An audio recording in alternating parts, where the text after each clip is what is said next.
Well, I guess I'll call our June 4th school board meeting to order. We'll do the pledge. Pledge allegiance to the flag of the United States of America and to the republic for which it stands, one nation, under God, indivisible, with liberty and justice for all.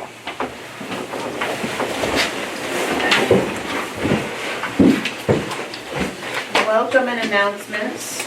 I don't have any announcements, but welcome everyone. And we don't have any hearing of delegations.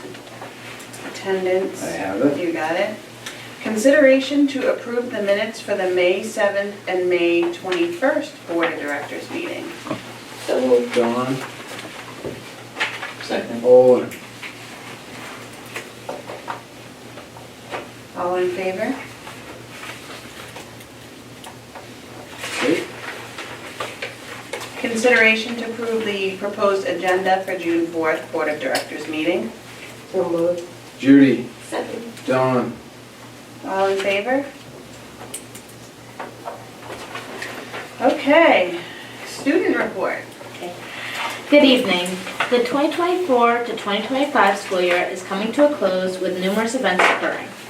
The high school held the Hope Day celebration on May 1st, where students were able to select from numerous activities including yoga, cornhole, mural painting, and meditation. This is the first Hope Day held in our district. The district art show was held on May 3rd with pieces of artwork from numerous students for the community to enjoy. Prom was held on May 10th at Barn Lights in Acton, with a grand march held at the high school before. 124 students attended. Congratulations to our following seniors that attend Lake Region Vocational Center.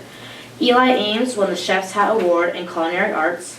Chloe Lamontang won the Cadet of the Year Award in Law Enforcement.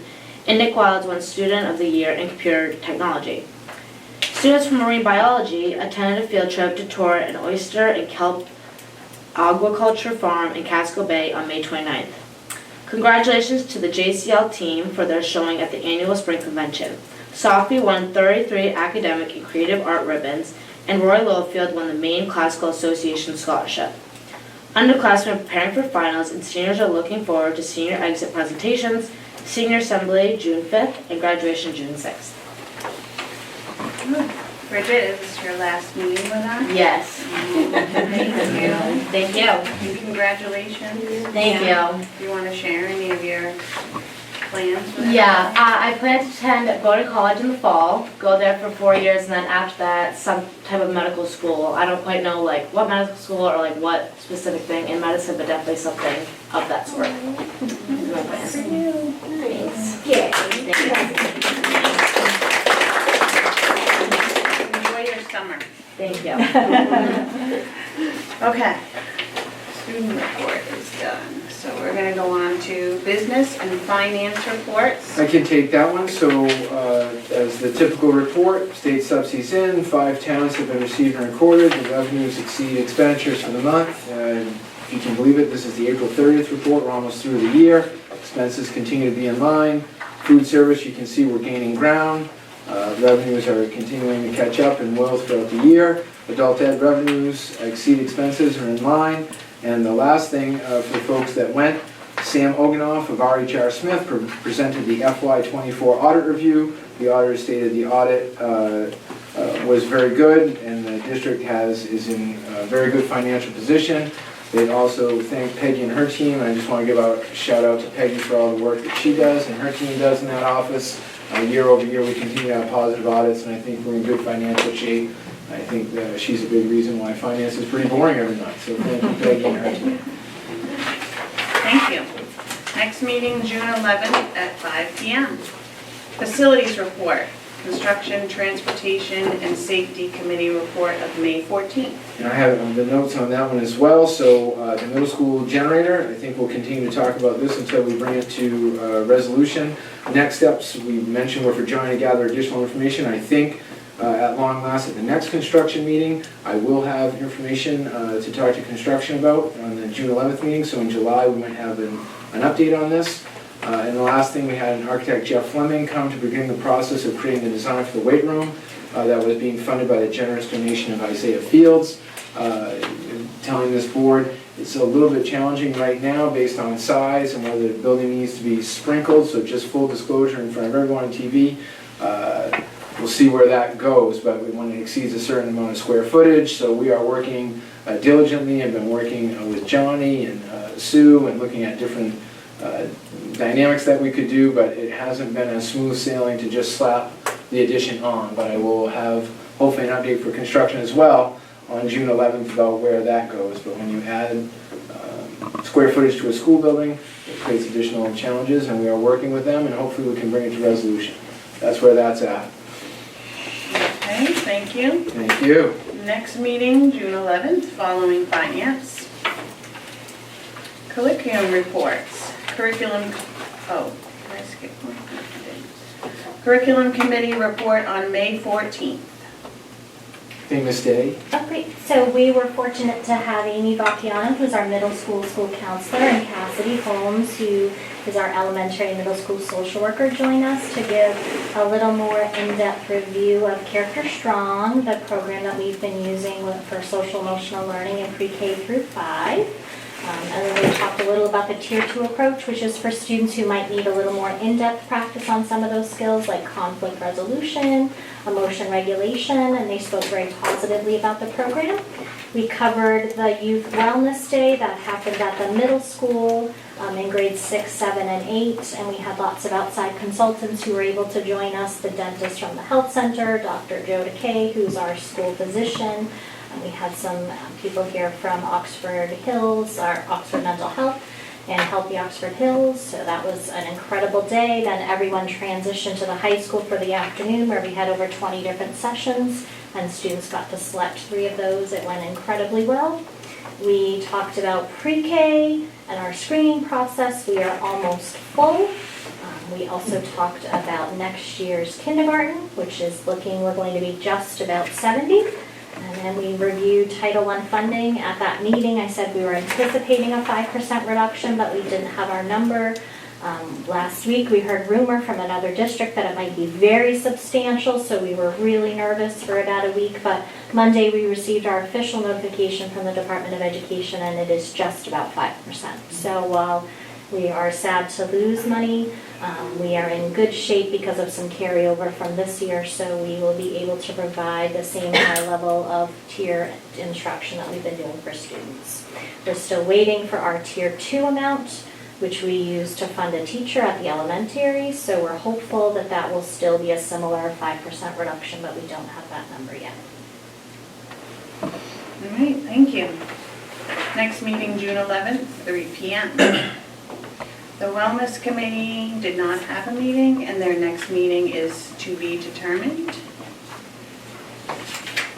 Lake Region Vocational Advisory Committee, no meeting, next meeting to be determined. Adult Education Advisory Committee report on May 27th. Andrew, are you feeling up to it? Sure. All right. All right. Well, so I went to, this is kind of some notes that I took from this, is that I went to that meeting and, we talked about the current enrollment, and there was 636, and they're hoping 660, I believe, right, Judy? Correct. Was going to, they were hoping to have that amount. And we also talked about how every year the month of May gets decreased. And we talked about the 2024 enrollment was 550, and that we're predicting 700 for 2025. We talked about there was a new website that they have gone with that is a little bit more updated. It's cheaper. It doesn't cost the user money to purchase classes, because you were getting that $1.99, or he used examples of 99-cent fees, $1.99 fees. Those will all go away. So, and then he also said that it was more user-friendly. We had talked about, other ways of people who are not necessarily technologically savvy.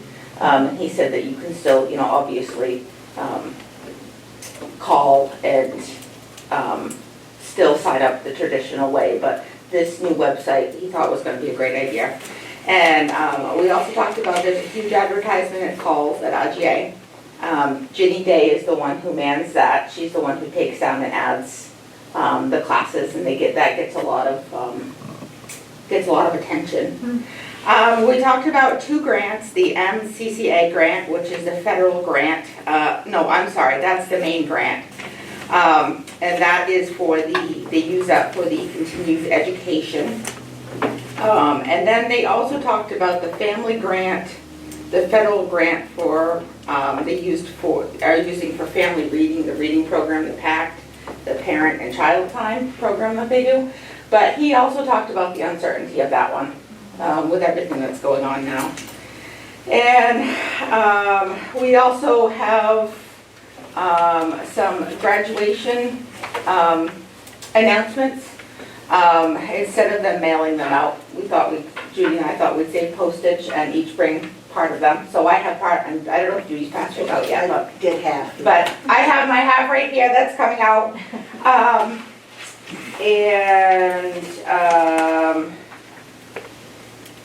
We talked about some classes that they wanted to look into for the future. Judy, they want to do her gardening class again.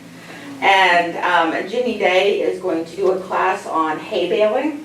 And Ginny asked if I would do a class on dairy farming, because I'm a dairy farmer. We kind of talked about having more sustainability classes because, that's kind of where society is turning towards more. Ginny had spoken of somebody wanting to do like a deer hide tanning class, and just different, not necessarily book to paper stuff, but like more about the sustainability and off-grid type stuff. I guess that's how I want to say it. But so we talked about that.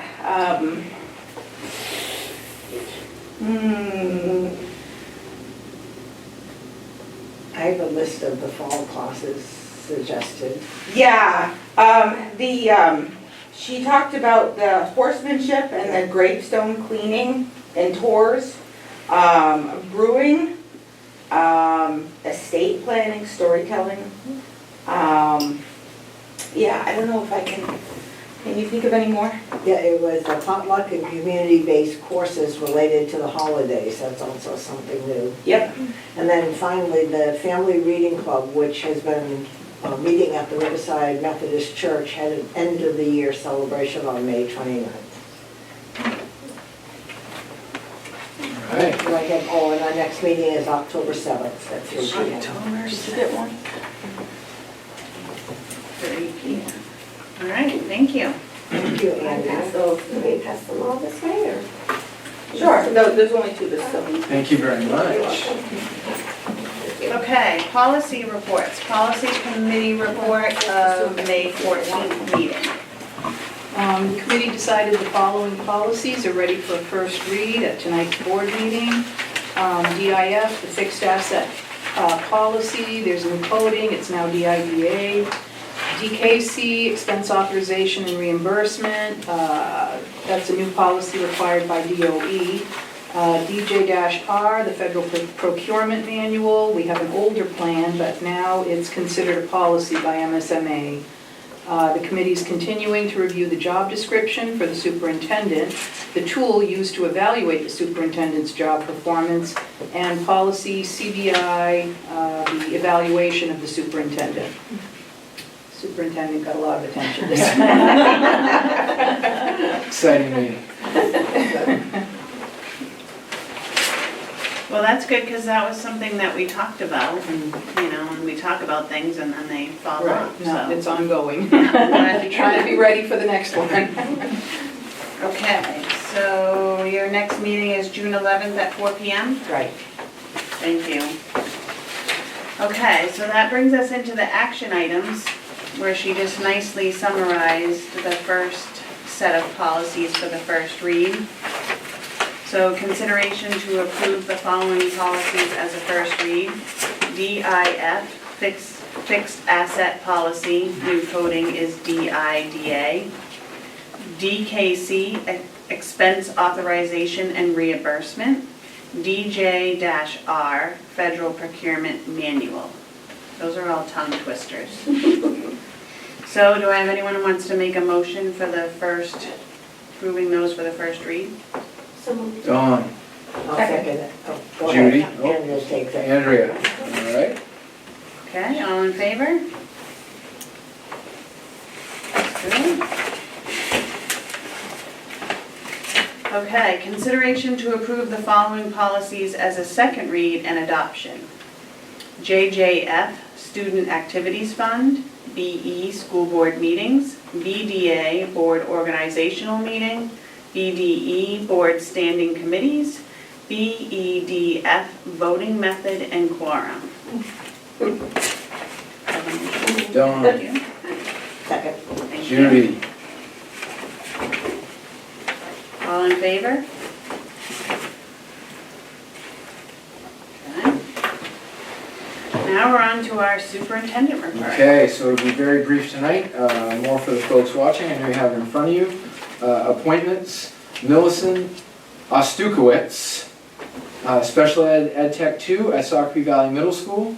Intent to retire from the following three individuals. I'd like to thank them all for their many years of dedicated service to our children in this district. They've all made a substantial difference for kids in SAD 55. Sharon Foster, School Nutrition Manager at Sacopee Valley Elementary School. Joanna Schultz, Educational Technician at Sacopee Valley High School. And Joanna McKenney, Special Education Teacher at Sacopee Valley High School. So thank you to those three for their great work and effort over the years. And resignation. Laura Landry, Varsity Girls Basketball Coach. Isabella Rand, Special Ed Tech 2 at Sacopee Valley Elementary School. Gabby Jamerson Martin, Special Ed Tech 1 at our elementary school and middle school girls soccer coach. Bob Hartnett, Special Ed Tech 3 at Sacopee Valley High School. Jen Bernhardt, English teacher at Sacopee Valley High School. Cassandra McKeel, science teacher at our middle school. So my report is all personnel, retirements, resignations, and appointments. That's what I have. Anybody have anything? Okay. All right, on to the next. Action items, consideration to enter into executive session to discuss a personnel matter pursuant to 1 MRSA Section 405 6A. So moved. Dawn. Oh, was that Olin? Yeah. Thank you, sir. All in favor? Okay. Thank you, Mr. Stevenson, Mr.